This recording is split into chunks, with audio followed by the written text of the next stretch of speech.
گناہ کبیرہ کی فہرست چل رہی تھی. قرآن مجید میں ہے ان اللہ لا یستحی من الحق، کہ اللہ تعالیٰ حق بات بیان کرنے سے حیا نہیں کرتے.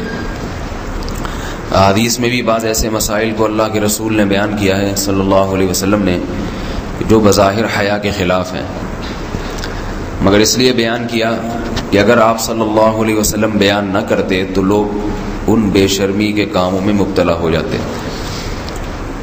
اسی وجہ سے میں بھی یہ ہمت کر رہا ہوں کہ ایک اور ایسا گناہ جس میں لوگ مبتلا ہیں، اور وہ ہے حیا کے خلاف، مگر ہے بہرحال شریعت کا مسئلہ اور لوگ اس میں گناہ میں مبتلا بھی ہیں، اس لیے بتانا ضروری ہے. وہ یہ ہے کہ لوگ شادی کے بعد بھی، آج کی نوجوان نسل زوجہ سے، بیوی سے غیر فطری طریقے سے ہم بستری کرتے ہیں. انٹرنیٹ پہ بیہودہ فلمیں دیکھتے ہیں تو جو چیز انگریزوں کی دیکھ رہے ہیں کہ ان کے کلچر آہستہ آہستہ میڈیا کے ذریعے ہمارے معاشرے میں بھی آ رہا ہے. اللہ کے رسول صلی اللہ علیہ وسلم نے لعنت فرمائی ہے، ایک روایت میں ہے کہ اللہ اس کی طرف دیکھے گا نہیں کہ جو اپنی زوجہ سے پچھلے راستے سے ہم بستری کرے گا.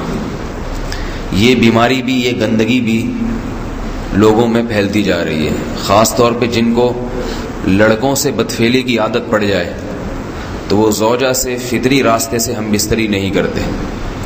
اللہ نے فرمایا کہ نساؤکم حرث لکم، یہ تمہاری زوجات ہیں، بیویاں ہیں، یہ نسل بڑھانے کے لیے ہیں. تو اسی راستے میں انسان اپنی خواہش کو پوری کر سکتا ہے جس راستے سے نسل بڑھتی ہے. اس کے علاوہ کسی اور راستے سے اپنی خواہش کو پورا کرنا یہ حرام ہے، گناہ کبیرہ ہے، گندگی ہے. ہمارے پاس کیسز آتے ہیں، ایک پاک دامن لڑکی کی شادی ہوتی ہے، لڑکا بھی بظاہر بڑا نیک، لیکن کیا ہے، لڑکا چونکہ ٹھرکی ہوتا ہے، شہوت کا درندہ ہوتا ہے، تو وہ یہ نہیں دیکھتا کہ میں اپنی بری خواہش مٹانے کے لیے میں اپنی زوجہ کو غیر فطری طریقے پر مجبور کیسے کر سکتا ہوں. تو مجبور کرتا ہے پھر اپنی بیوی کو. اس میں جو عورتیں زیادہ پاک دامن نہیں ہوں، نیک نہ ہوں، یا ان کو یہ ڈر ہو کہ طلاق ہو گئی تو ہم کہاں جائیں گے، وہ پھر اپنے شوہر کے ساتھ اسی غیر فطری طریقے پر آمادہ ہو جاتی ہیں. اور اس کا عذاب اور اس کا وبال یہ ہوتا ہے کہ کچھ دنوں میں ان کو بھی اسی کی لت پڑ جاتی ہے.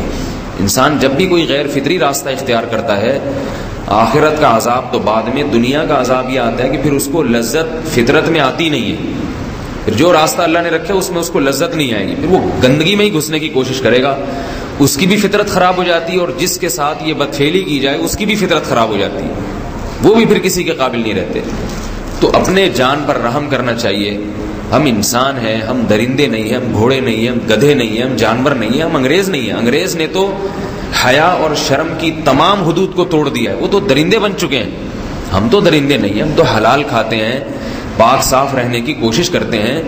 تو ہم ان کی جو کلچر دیکھ دیکھ کے ہم ویسے درندے بننے کی کوشش کیوں کریں. تو یہ بہت بڑا وبال ہے، بہت بڑی برائی ہے جو ہمارے معاشرے میں آہستہ آہستہ جڑ پکڑتی جا رہی ہے، اور اس سے بیماریاں بھی پھیلتی ہیں. غیر فطری طریقہ ہے، بیماریاں بھی پھیلتی ہیں. ایسے کیسز آتے ہیں کہ جناب وہ مرد مجبور کر رہا ہے بیوی کو، اور وہ بیوی جو ہے ساتھ نہیں دیتی تو پھر اس کو طلاق کی دھمکیاں دیتے ہیں. ایسے کیسز بھی آتے ہیں. اور یہ بھی آتا ہے کہ مرد جب اپنی بیوی کو غیر فطری طریقے پر مجبور کرتا ہے، بیوی آمادہ نہیں ہوتی، تو مرد پھر یہ دھمکی دیتا ہے کہ بھائی میری خواہش تو تم سے پوری ہوتی نہیں ہے، پھر میں دوسروں کے پاس جاؤں گا. تو یاد رکھیں، جس عورت کا شوہر یہ دھمکی دے اس کو کہ میں زنا کروں گا اگر تم نے میری خواہش پوری نہیں کی غیر فطری طریقے سے، تو عورت اپنے شوہر سے کہہ دے کہ جاؤ تم کہیں اور جا کے منہ کالا کرو، تمہاری فطرت میں گندگی ہے تو یہ مجھے گندا بنانے کی کوشش نہ کرو. اس کو زنا کرنے دیں، وہ اللہ آخرت میں اس سے بھگتے گا. ہر بیماری کا اللہ نے علاج رکھا ہے. اللہ کے رسول صلی اللہ علیہ وسلم نے فرمایا، صحیح بخاری کی حدیث، ما انزل اللہ من داء الا انزل له دواء، کوئی بیماری ایسی نہیں ہے جو اللہ نے نازل کی ہو اور اس کے لیے دوا نہ رکھی ہو دنیا میں. تو اگر کسی کو ایسی لت پڑ گئی ہے غیر فطری کام کی تو اس کو چاہیے کہ وہ اپنا علاج کرائے، ڈاکٹر سے بھی رابطہ کرے. اور سب سے بڑا علاج یہ ہے کہ کچھ وقت صبر کرے گا، چھوڑ دے گا کچھ عرصے کے لیے، تو خود بخود آہستہ آہستہ صحیح ہو جائے گا. ایک آدمی شراب کا عادی ہے، ایک علاج تو یہ کہ ڈاکٹروں سے رابطہ کرے، بہترین علاج کیا چھوڑ دے. کتنے دن تڑپے گا؟ 1 دن 2 دن 3 دن 4 دن 1 ہفتہ 2 ہفتہ، بہت زیادہ سال ہو جائے گا نا، اس کے بعد خود بخود ٹھیک ہو جائے گا. سگریٹ کا عادی ہے، چھوڑ دے گا تو کتنے لوگ ہم نے دیکھے ہیں دن میں 20 سگریٹ پیتے تھے، چھوڑنے پر آئے تو بالکل ایک دم چھوڑ دی انہوں نے، آہستہ آہستہ کر کے چھوڑ دی، لیکن تکلیف ہوئی مگر عادی ہو گئے. تو اب کسی کو یہ لت پڑ گئی ہے غلط کام کی، برائی کی، تو اس کا بہترین علاج یہ ہے کہ وہ اپنے آپ کو بدلنے کی کوشش کرے، ماحول بدلے، اور کچھ وقت صبر کرے گا تو اللہ اس سے یہ عادت چھڑا دے.